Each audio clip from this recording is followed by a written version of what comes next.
issued no pardons in this investigation. The president is not going to issue pardons in this investigation. And my advice to him, you know, as long as I'm his lawyer, is not to do it. Who has lied more than Comey? I mean, Comey lied a tremendous amount. You're willing to move to impeachment of the leadership of DOJ and FBI? Absolutely. Yep. I've been there for a while now. Holding them accountable. Sean gets the answers no one else does. Freedom is back in style. Welcome to the revolution.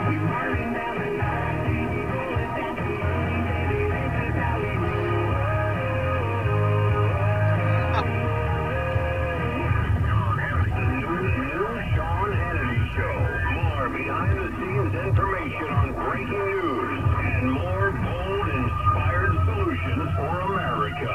Stay right here for our final news roundup and information overload. All right, news roundup, information overload. Sean Hannity Show, 800-941-SEAN, if you want to be a part of the program. I mean, some of these senators have been amazing. I will say Lindsey Graham was amazing today. Senator Ted Cruz is now asking really important questions of the Inspector General Horowitz, and let's dip in and listen to what he's asking.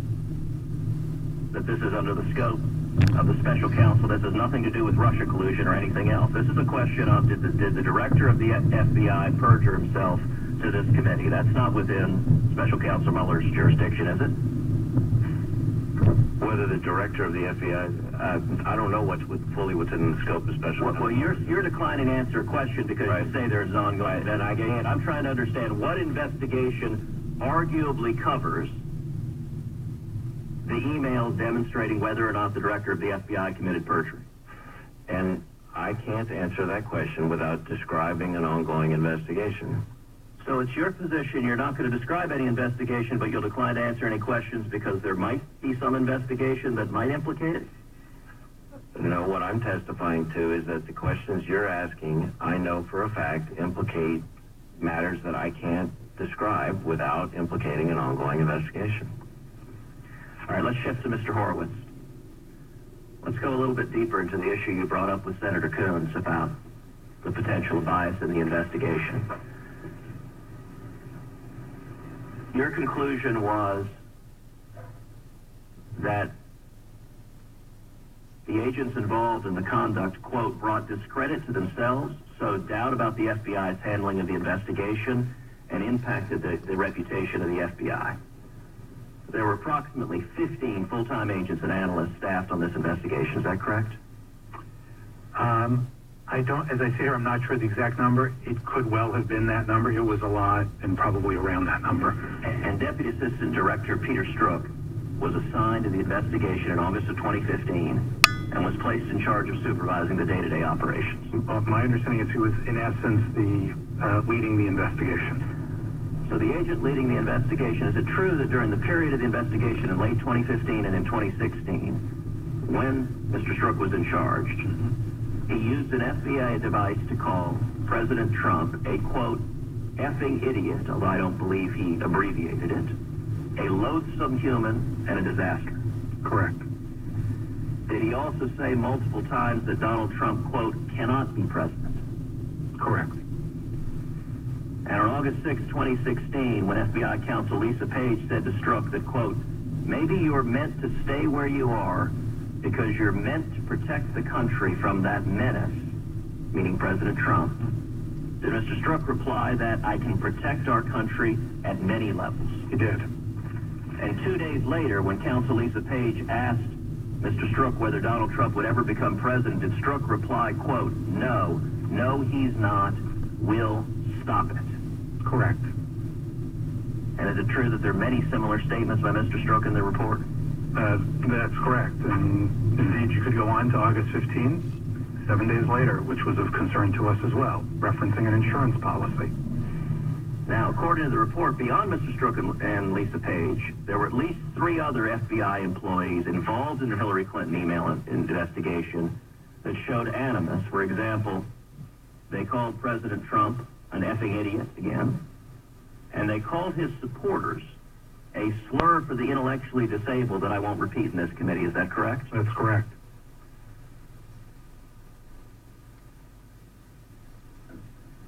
Does any of that conduct give one confidence in fairness or impartiality in the enforcement of justice? I think it undercuts confidence, precisely as we said. Now, you referred to former Congressman Anthony Weiner-C's laptop. It's correct that the FBI discovered the presence of thousands of emails related to the Clinton investigation on September 27th, 2016. How long did Deputy Director McCabe and Director Comey know about the emails that were potentially relevant to the Clinton administration and do absolutely nothing about it? So Deputy Director McCabe was aware on September 28th, the next day, and was notified on multiple ways and multiple occasions, as well on September 29. There was follow-up about that by Strzok and others, and between September 29 and October 24 or 25, there was no activity by the mid-year team or FBI headquarters, and in fact, it was only reinstigated on October 21 when the New York field office went to the Southern District of New York and said, no one's doing anything about this. So nearly a month. Nearly a month. Mr. Horowitz. And I'll just to clarify also, if I could, it's unclear exactly what and when Director Comey knew, because there is testimony from Deputy Director McCabe, that he briefed him on it somewhere in that late September, early October time period, but he also referred to it as a flyby briefing. And I think in an area like this, you need to be careful, as I'm guessing Director Wray could testify to. When you're managing 37,000 people, it's unclear whether it's fair to hold someone accountable in that position if they only got a flyby briefing. So that's why I'm hesitant to speak on that. Thank you. I think you folks can be out of here in 5 minutes. All right, let me get to Sarah Carter, investigative reporter, Fox News contributor, David Schoen, civil liberties attorney, criminal rights attorney. Sarah, you've been watching this all day as I have been. The facts are indisputable. Hillary committed crimes, obstructed justice, and now we have, as Senator Cruz was saying, 5 at least FBI agents on record hating Trump and wanting Hillary to be exonerated of the 15 full-time. Well, I think this is what's so incredible, this hearing. I mean, what we're getting out of it, and I think what's most important, is the fact that there was this two-tier justice system.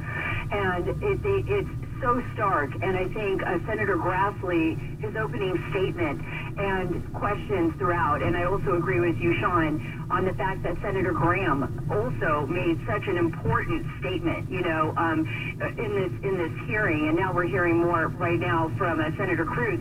But the fact that there was such an extraordinary bias, and Grassley goes through point by point. He talks about under Lynch that Comey drafted a public exoneration of Clinton before 17 key witnesses were interviewed.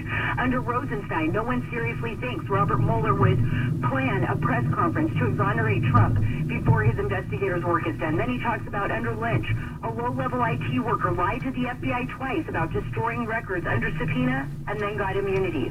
Under Rosenstein, a low-level Trump campaign associate provided the wrong date for a conversation with a professor and then got charged with lying to the FBI. And it goes on and on and on. Let me go to the heart of the Inspector General's report, and he's trying to make the case of, yeah, we have all this bias, and obviously these things happened, and clearly they favored Hillary and hated Trump, but his ridiculous conclusion that they found no documentary or testimonial evidence to show that the prosecutorial discretion, if you will, or the decision not to prosecute Clinton criminally was any product of any political bias, is such a reach and so absurd. And if there's ever been an obstruction case, there's nothing more clear than Hillary deleting, acid washing, beating up devices. David Schoen. Yeah, I think the Inspector General really was forced to back off of that conclusion to some degree today. Here's what I think 2 or 3 of the major takeaways from today were, and there are a lot of other details.